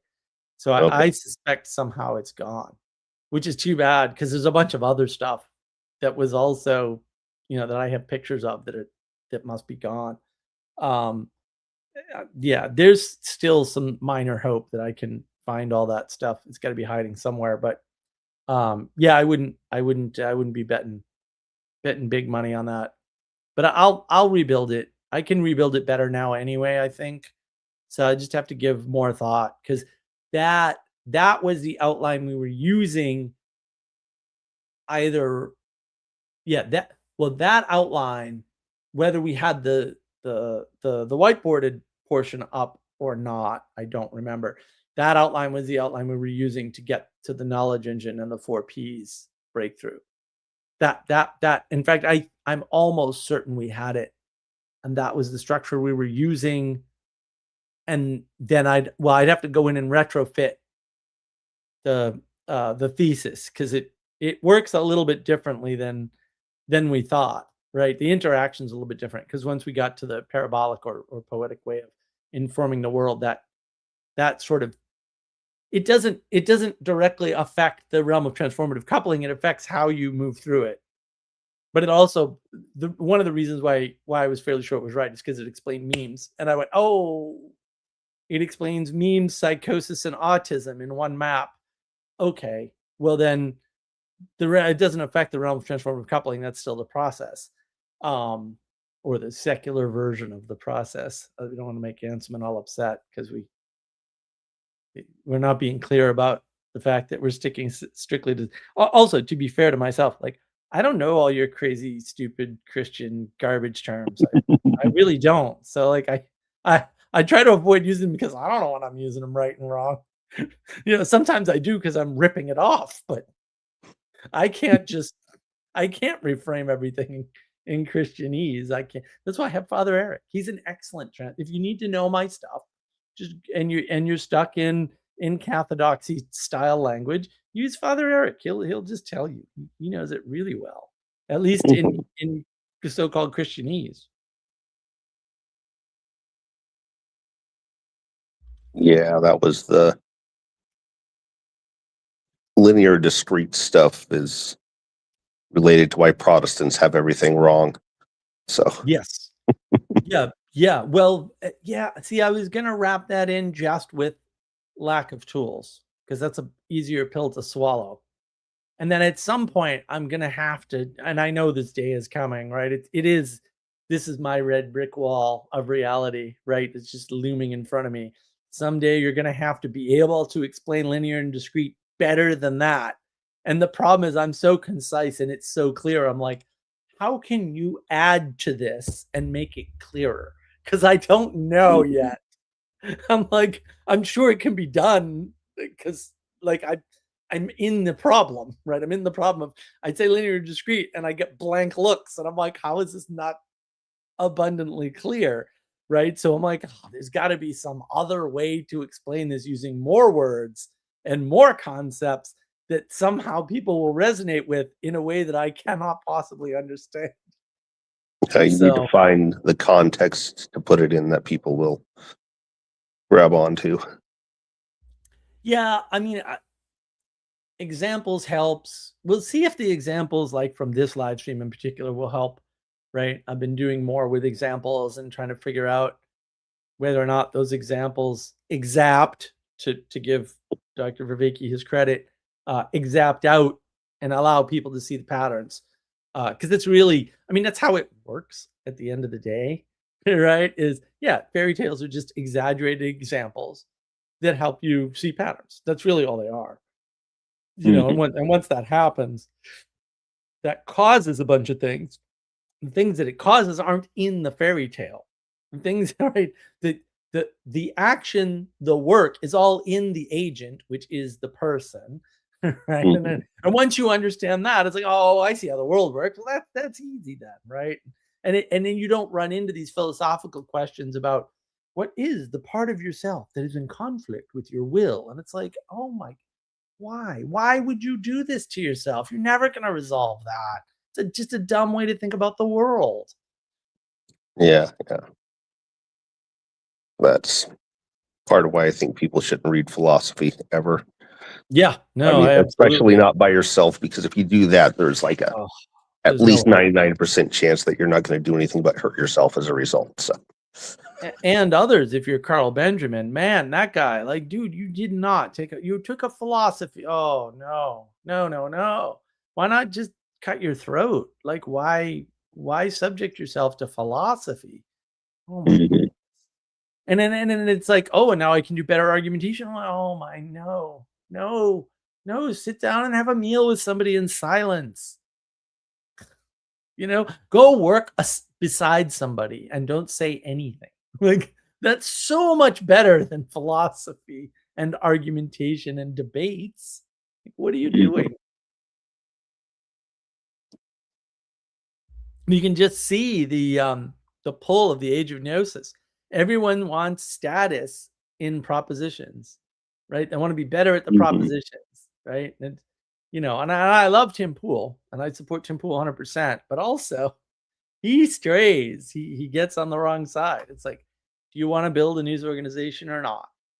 And if you do, like, fair enough. But like, you got to have more structure to rebuild the fourth estate. It's a big job, man, and you're going to need a lot more help.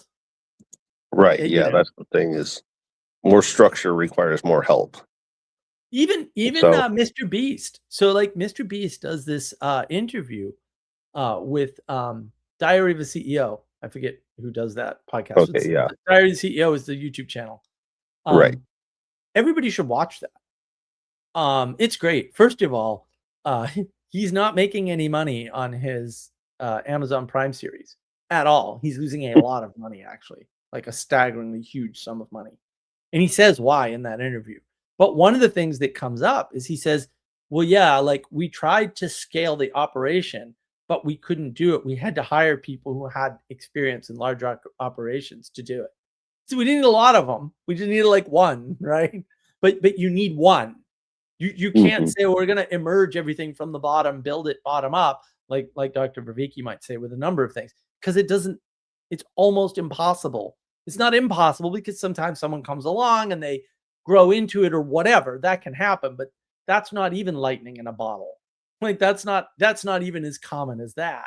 It's ridiculously rare. It's once in a generation, right? And that's also one of the flaws of Ayn Rand's philosophy, is she's talking about once in a generation characters as though there's like some, percentage population of them at any given time. It's like, no, honey. No, you're really in outlier territory there. But it's that issue. Like, no, you need people with experience at scale if you want to have something at that scale. Sorry, you're not going to scale up into it. It's hierarchy is the thing that scales small things to larger scales. And it comes with a cost. And sometimes that cost is too high. And like, that's actually, technically, you could understand why socialism doesn't work right there.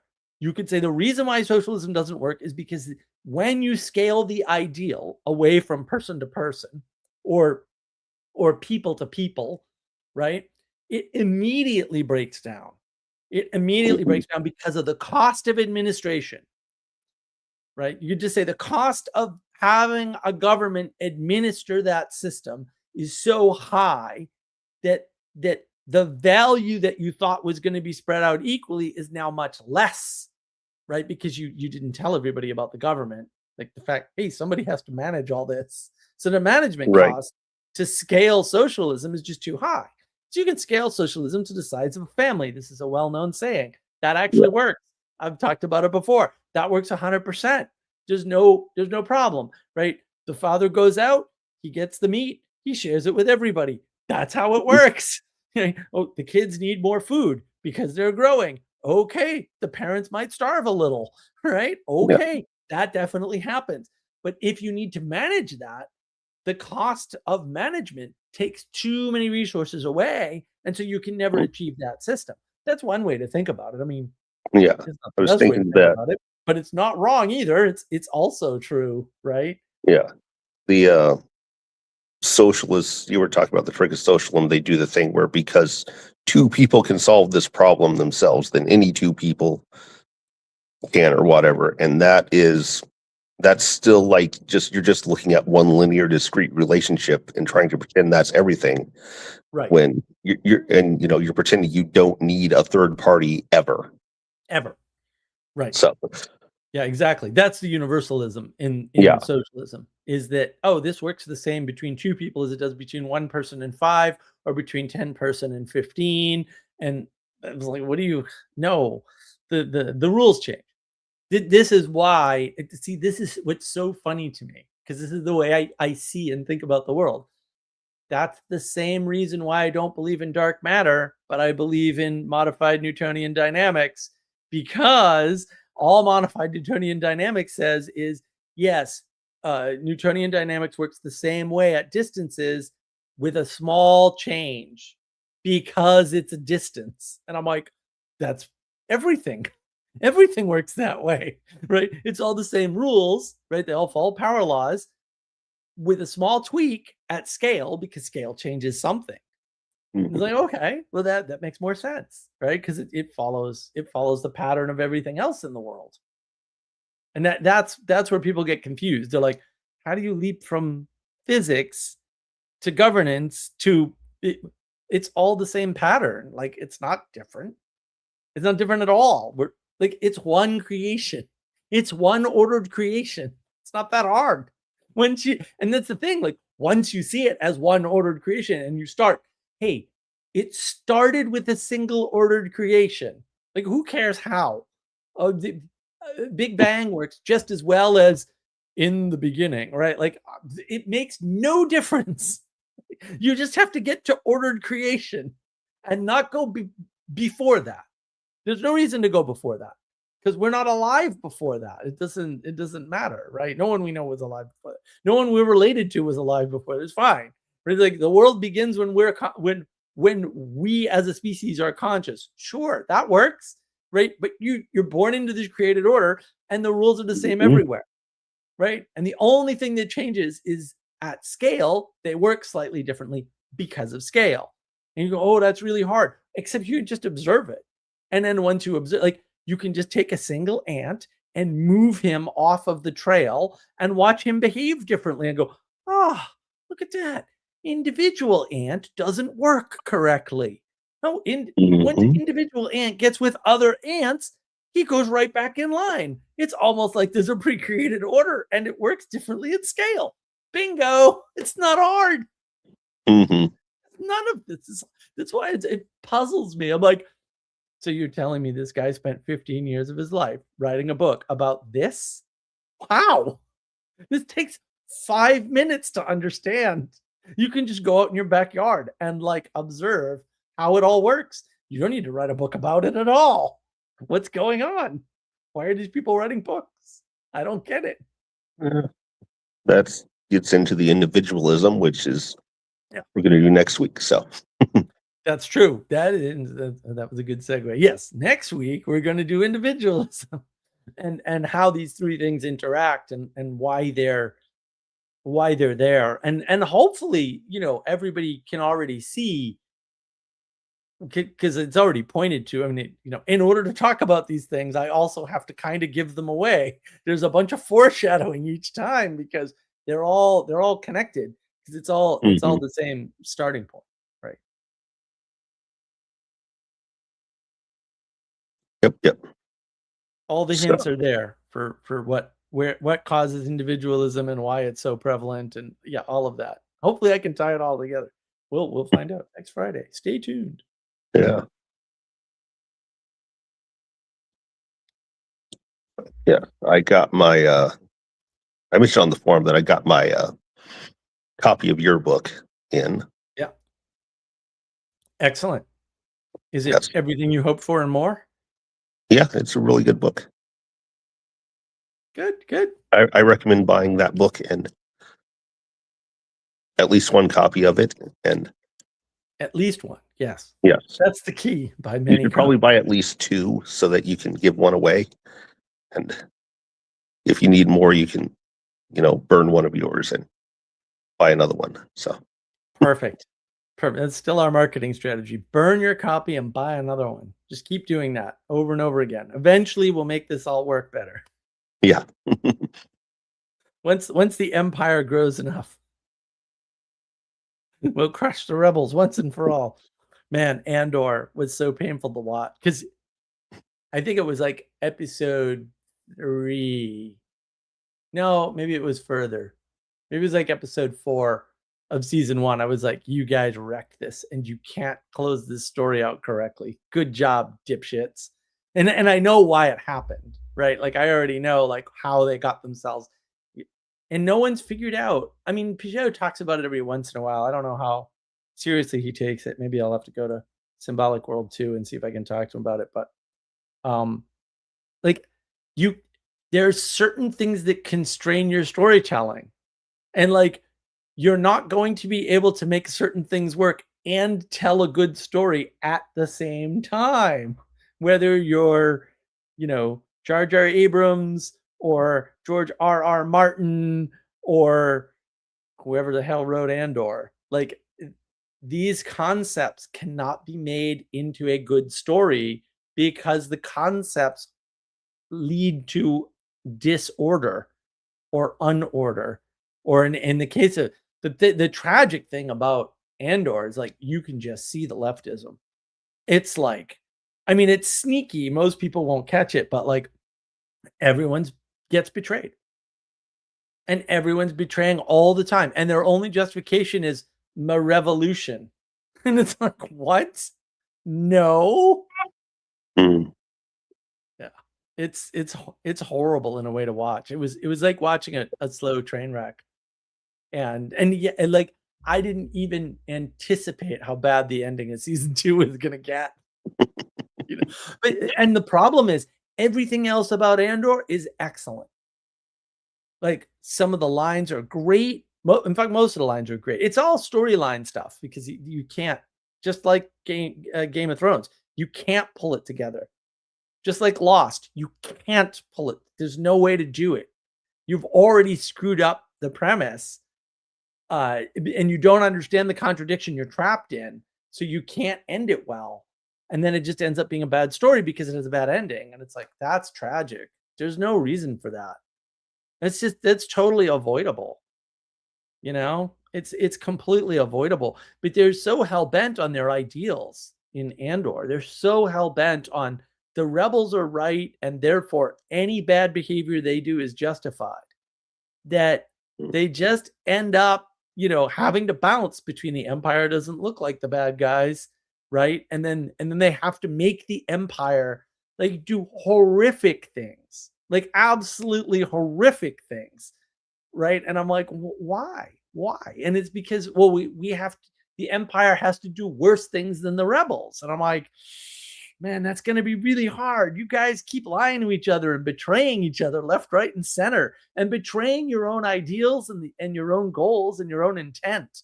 Like, it's just a mess. It's a total mess. And it's too bad. I really enjoyed it too. I knew where it was going, but I enjoyed almost all of it. I did not like the destruction of Luthen at all. Like, because that would have you totally could have made that character work. Totally. And it just, nope, we've got to make him bad because we've got to justify other bad behavior. So he has to have the ultimate bad behavior and make the ultimate sacrifice for the ultimate advantage or something. And I'm like, oh, what are you doing? Why are you doing this? Don't do that. Don't do that. It's terrible. Absolutely terrible.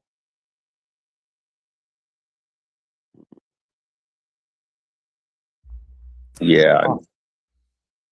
I'm wondering how they're going to do the end of One Piece when that finally happens.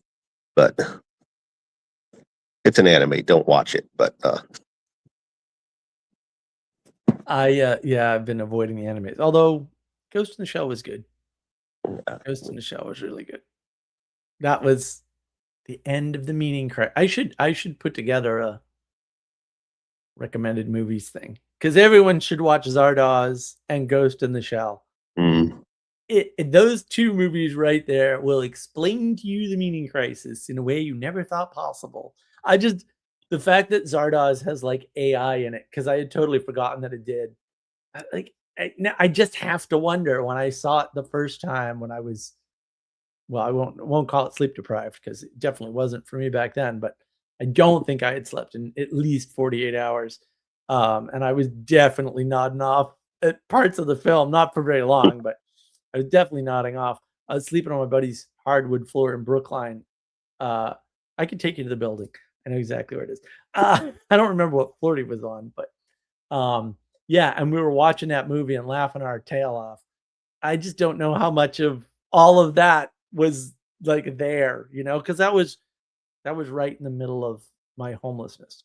So it's Uh, hard to know, how much integrated and how, and like, I couldn't go back and calculate that even if I could remember anything about the before time with any mhm. reliability. There's, it's funny too, because the nice part, the thing that I always cultivated that seems to have worked, thank God, is I know what I know. I know what like, I know when my memory is being accurate and when it's flaky. Like, I have a innate sense of it, and I did cultivate that for years and years and years. And I continue to cultivate that because it's like anything else, it needs to be revivified, right? And so, yeah, you gotta be real careful. You gotta keep testing and trying and refreshing, and yeah, and it's funny that that's how computer memory works. It's like, well, they found out too, like the SSD drives, if you Oh don't yeah, plug them yeah, in every once in a while, all the right. data goes away. Same with spinny Mhm. drives, which, yeah, if you don't run them every once in a while, all the data goes away, just Mhm. like your human memory. Hysterical.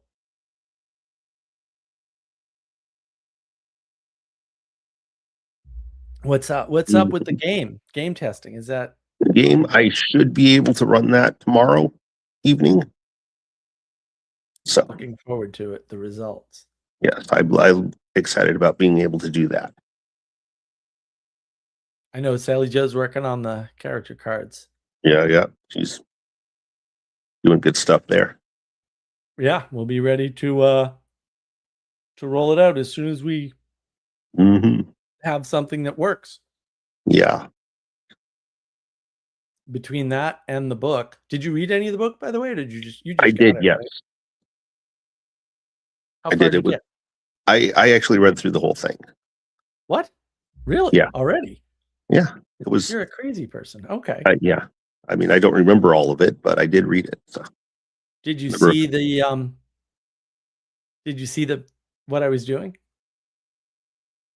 Um, a little bit. Yeah, I think. Yeah. Yeah. Well, So, I figured you but would. well, Yeah, that's the thing. It's you and like that. Castle. Because I'm reading the book, and then I've also heard you talk about things before, and so it's like, Yeah, so I can Castle. recognize some of it. And G Castle was funny. So Castle obviously edited it, right? But then one Mhm. day we were talking after one of these live streams, and he starts talking about all the things he's doing, right? And all these projects he's going on and all these plans he has. And at some point I stopped him and I said, Castle, all this sounds like really familiar. This sounds like all the stuff that's in the book, but you've slightly rearranged it all. And he goes, oh yeah, yeah, yeah, for sure. And I'm like, okay, I just wanted to make sure it wasn't me. Right, you're just reading back to me my book in a different form, which is that's the purpose of it. So mission accomplished. Yeah, Yeah, yeah, that's pretty funny though. yeah. And I remember there were a few lines in that were like, "Wow, that's really good." Oh, So, thank you, thank you. Although they might have been castles, so not every sentence is mine. So, and some of the sentences weren't as good until Castle got his hands on them. So, and Gustav's and Bruce and a bunch of people helped. mhm. But yeah, But no, it was good I to mean, have people pushing, and then I gotta work more on the manners book. I have some of the right? Yeah, manners book done. I might write half as much text as I did because most of it's like manners are manners, they don't change. We have a list, right? Like we're yeah, yeah. operating from an existing list. All we have to do Mhm. is make the case, modify it, put pieces in to keep people motivated. And part of the book is that it's supposed to get people to take action in the world, basically, right? Mhm. That's sort of the key to the book is the book is supposed to magic you into getting off your ass and doing things effectively. So we'll see. We'll see. A couple people who had like the early copies have already gotten back and said, this is amazing and this has really inspired me. And I'm like, well, that's if that happens for one person, mission accomplished. Like, I'll be thrilled. I'll be thrilled. And the one person can't be Castle. He doesn't count. He's a crazy person. So yeah, no, that's great. I'm thrilled that you read it and all that. That's fantastic. Yeah. I mean, And you didn't hate it. So no, I didn't hate it. It was good. I mean, I'm eventually going to have to give a copy of it to someone else. So yeah. Well, you're gonna get another copy anyway, so yeah, that'll be nice. Yes. And then I'll get the logbook and I can actually track some more of this stuff as I try to do things. So yeah, it'll be good to see. No one's really gotten logbook. I mean, Castle's, I don't have a logbook. Castle's the one with logbook. So it'll be good to see how helpful the logbook is for anybody who actually engages with the book and sort of takes it seriously, right? I mean, it should work. Like, a lot of thought sort of went into that. It's not just, it's not just all this wonderful book that you can buy with the link in the description from the storefront. Yeah, a lot of it is about, sequentially implementing, right? I'm gonna have to do something on sequence eventually. It's another red brick wall item coming up for the channel. And I'm like, how long can I dance around this one?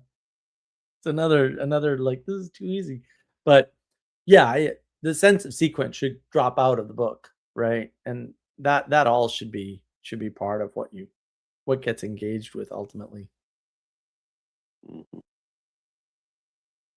Any other thoughts on materialism? Anything I missed? Any chat? Any? No, I think I said everything I was going to add on that. Okay. Do you have any closing thoughts before I close out the live stream? Closing thoughts. I don't know. I'm going to say, I'll reiterate, don't read books by yourself. I ordered a copy of The Republic to read along with the Texas Wisdom Community Book Club. Awesome.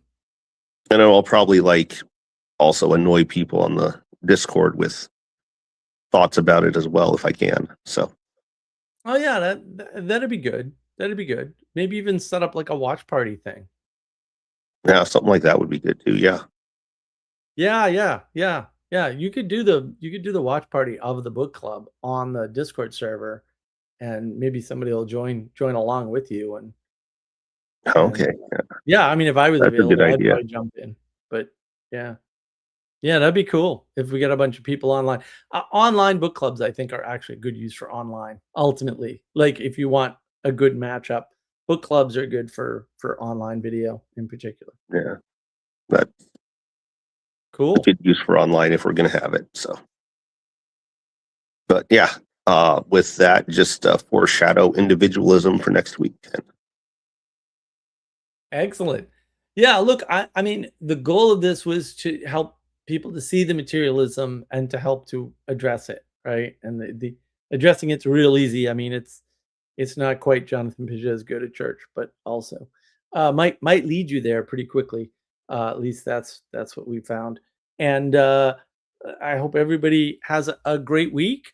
And look, everybody wants to make the world a better place, and all you need to do that is to be better. And you need to be better because the world needs you. And the world needs you to be better so the world can be better. And once you sort of understand those simple concepts, it's all downhill.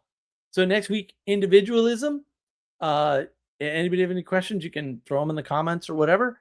And take care of yourselves and each other.